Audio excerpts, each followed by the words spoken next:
Jadi Abraha sebenarnya mah lain hayang ngancurkeun Ka'bah, tapi mepeskeun yang keheul ngambek kepada tindakan seorang seperti itu.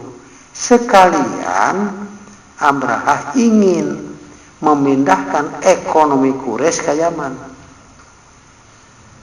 dengan suburnya orang beribadah haji itu.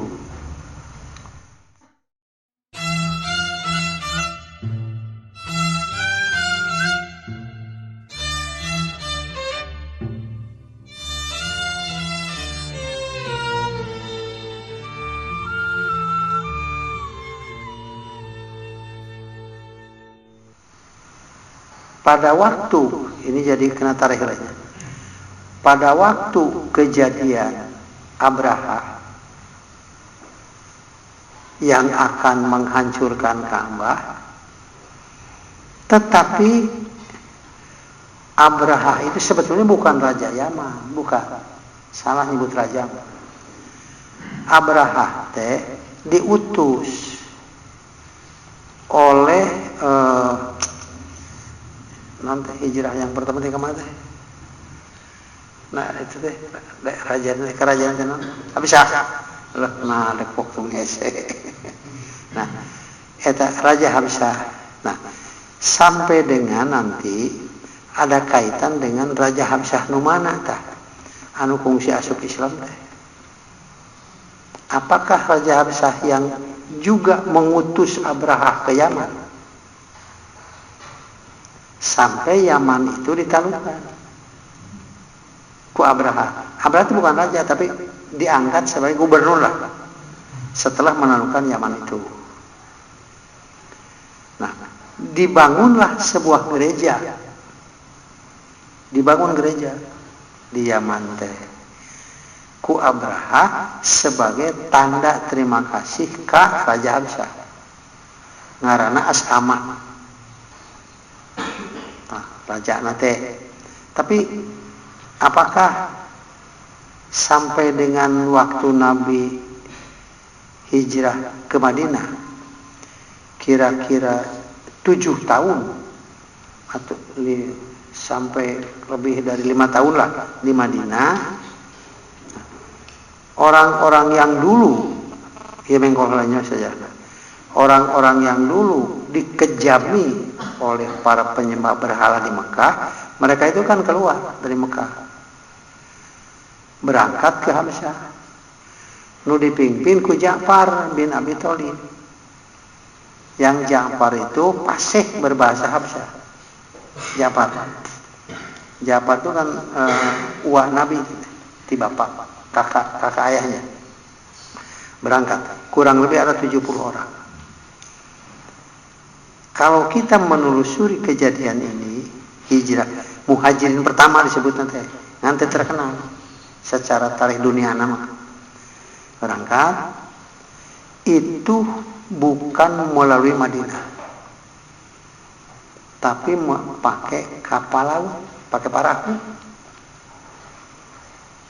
Kalau kita mau berpikir lebih jauh ya, bagaimana orang-orang Mekah keluar Mekah menuju Habsyah tahu jalan di laut? Tung-hitungna kumaha eta? Pan aya kompas harita. Nuju teh ka mana itu? Beda jeung ti dari ka Banyaran pan katingali Banyaran ti ayeuna. Dari ka Pangalengan katingali areka sisi laut ti apa Pangandaran geus katengok jalanna oge. Tapi kalau orang di laut itu jalan itu kemana? Tapi bisa sampai juga ke Habsyah, dan oleh Raja Habsyah diberi suaka politik, dilindungi. Yang pernah orang-orang Quraisy nyusul ke Habsyah minta supaya orang-orang ini dikembalikan. Nah, ku Raja Habsyah tadi bikin. Itulah satu di antara jasa Allah memberi petunjuk kepada Raja Habsyah untuk masuk Islam, diselamatkan. Eta di antara jasana. Itu melindungi orang-orang yang beriman, padahal wahyu waktu itu kan setengahnya pun belum. Can setengah-setengah. baru berapa tahun di Mekah. Jadi baru sampai kepada itu saja. Asyhadu alla ilaha illallah wahdahu la syarika lah, sudah. Dan maka ayat salat 5 waktu kumaha aluh can aya. Komo aja kitu maka ayat naon teh aya. Nalkin anu maos wah eta jauh teuing eta teh aya.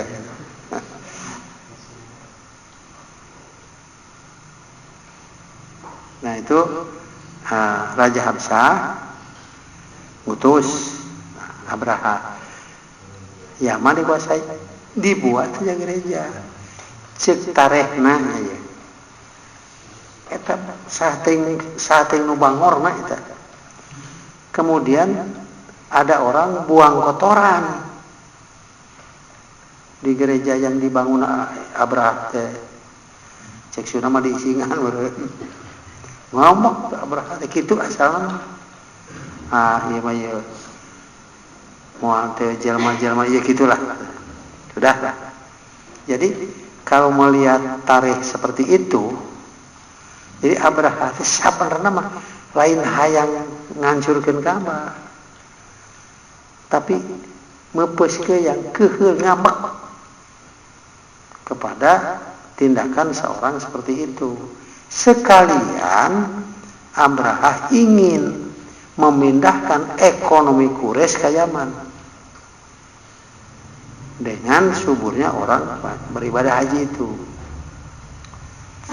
Nah, dari Yaman berangkat ke Mekah. Berangkat ke Mekah. Itu kalau perjalanan darat pakai mobil per jam 100 kurang lebih 100 kilo kecepatan, itu 2 hari 1 malam jauhnya. Nah ternyata kayak ayat patali dengan Ibrahim. Jadi sejak dulu nih, atau katakanlah sejak bumi ini dibuat oleh Allah Subhanahu wa taala, Mekah itu sudah mukarramah. Da Ka'bah geus aya. Sudah ditetapkan sebagai daerah yang mukarramah. Masjidna wae geus dingaran ku Quran, Masjidil Haram. Masjidil Haram teh ku Quran disebutna. Dingaranna. Kemudian Masjid Aqsa dingaranan ku Quran. Eta teh subhanalladzi asra minal masjidil haram ilal masjidil aqsa, artinya geus aya ngaranna teh lah. Aya Masjid Nabawi mah teh aya disebut ku Quran. Eta mah umat menyebut sebagai masjid yang dibangun oleh Nabi. Nah, ternyata ieu lamun make lalakon Ka'bahnya. Jadi pondasi nama sudah ada. Sampai ada yang menerangkan, tapi masih perlu penelitian sebetulnya. Adam wae mesti tawaf. Nu disebut salat hari tamak itu. Artinya Ka'bah itu sudah ada sejak dulu. Entah berapa lama dari situ sampai dibangun oleh Ibrahim dari pondasi ke atas. Dibantuan oleh anaknya Ismail. Bukan dibangun oleh dua, Ibrahim dan Ismail, bukan. Bukan oleh Ibrahim dan Ismail, oleh Ibrahim dibantuan ke Ismail. Jadi tanggung jawabnya tetap Ibrahim. Nah, nanti ada kaitan dengan Umar mendengar kisah Baitullah seperti itu, maka Umar ngusulkeun supaya didinya dijadikan tempat salat di makam Ibrahim.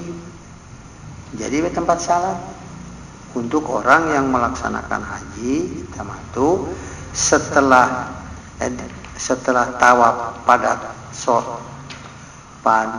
tawaf kudum, kemudian ada salat di makam Ibrahim. Itu usul Umar. Turun wahyu. Fatahidu mim maqami Ibrahim musalla. turun ayatnya.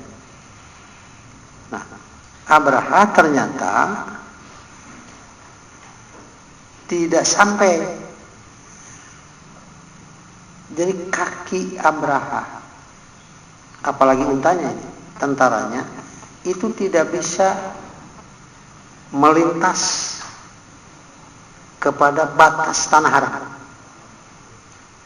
Tadinya di tanah di eureun keunana, dilempari oleh burungnya itu di situ. Menurut di antara tarikh ya, yang siapa tuh yang bicaranya itu. Jadi kenapa Nabi SAW pada waktu ibadah haji setelah wukuf di Arafah, begitu maghrib begitu keluar, kemudian langsung ke Muzdalifah. Anu dina Quran eta teh ngaranna Masy'aril Haram, Muzdalifah teh. Kemudian Nabi mabit di situ, menginap sampai salat berjamaah subuh, salat maghrib dijamak dengan isya pada waktu isya. Nah kan ketika buru maghrib di Arafah nama. Kemudian Nabi mabit tidur sampai berjamaah di situ sholat subuh. Itu kurang lebih 100.000 sahabat ikut ibadah haji di situ. Nah, keluar dari Muzdalifah menuju Mina itu turun di Muzdalifah kan turun. Dina tarikhna Nabi itu berjalan cepat, ingin segera meninggalkan perbatasan antara Muzdalifah jeung Mina. Ternyata di antara tarikh menerangkan disitulah Allah megatan Abraha sampai tidak bisa masuk Mekah, dan disitulah dihancurkan oleh Toeron tarmihim bihijaratin Toeron ababil tarmihim bihijaratin min sijil. Ternyata Toeron juga datangnya ke Yaman, dari atas laut Yaman. Nah, kemudian nanti orang yang ibadah haji melalui Yaman, dari situ mikot. Jadi Nabi itu apal pisan gitu kena tarikhnya. Iya gitu ya. Hancur di situ. Saya suka guyonan ya di ngaji. Cing teangan tabatu nu dipake moledogan teh sugan aya keneh. Kumpulkeun sabaraha tah sadiri kieu baturan teh leutik kan. Nya pananuk lagi manuk leutik mah nya batur sagede sirah. Iki baturan. Justru dengan burung kecil dan dengan batu-batu sekecil itu hancurlah mereka. Lamun dibaledo ku batu nugal deh, mapan pikiran orang teh bisa narima. Ieu mah ku batu sedek itu hancur. Jadi batu naon atuh ieu? Ta ieu sijil teh. Mata diterangkeun we. Tarmihim bihijaratin, bukan hijarotin yang ada di situ. Tapi min sijil, di mana batu teh? Dibawa oleh burung-burung yang kelihatannya di atas itu gelap seperti akan turun hujan, dan tidak jelas setelah melempari burung itu kemana, tidak ada yang menerangkan. Ya di mana sayangna atau mana? Tuh, ini kejadian pada tahun Nabi dilahirkan, yaitu tanggal 12 Rabiul Awal. Dilahirkan Nabi tepan tanggal 12 Rabiul Awal tahun gajahnya tahun gajah, kejadiannya gitu.